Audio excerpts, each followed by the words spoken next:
కొణిదెల పవన్ కళ్యాణ్ అమ్మ కడుపున ఆఖరివాడిగా పుట్టిన అందరికీ మంచి చేయాలి, మేలు జరగాలి అనే విషయంలో ముందువాడుగా ఉంటాడు.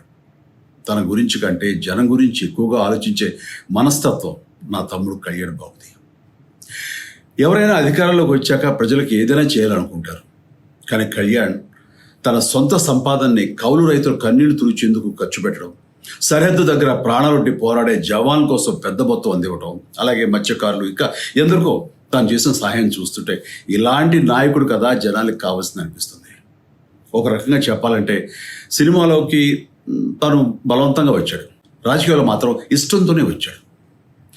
ఏ తల్లికైనా తన కొడుకు కష్టపడుతుంటే గుండె తరుక్కుపోతుంది.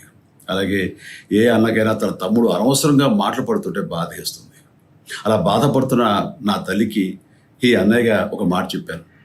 నీ కొడుకు ఎంతోమంది తల్లుల కోసం, వాళ్ళ బిడ్డల భవిష్యత్తు కోసం చేసే యుద్ధం అమ్మా ఇది. మన బాధ కంటే అది ఎంతో గొప్పది అన్నాను.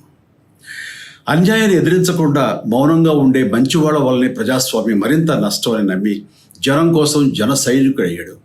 తాను బలంగా నమ్మిన సిద్ధాంతం కోసం తన జీవితం రాజకీయాల్లోకి అంకితం చేసిన శక్తిశాలి పవన్ కళ్యాణ్. ప్రజల కోసం, రాష్ట్ర భవిష్యత్తు కోసం ఆ శక్తిని వినియోగించాలి అంటే చట్టసభలో అతని గొంతు మనం వినాలి. జనమే జయను నమ్మే జనసేనాని ఏమి చేయగలడో చూడాలంటే మీరు పిఠాపురం ప్రజలు కళ్యాణ్ని గెలిపించాలి. మీకు సేవకుడుగా, సైనికుడుగా అండగా నిలబడతాడు. మీకోసం ఏమైనా సరే కలబడతాడు, మీ కళ నిజం చేస్తాడు. పిఠాపురం వాస్తవ్యులకు మీ చిరంజీవి విన్నపం.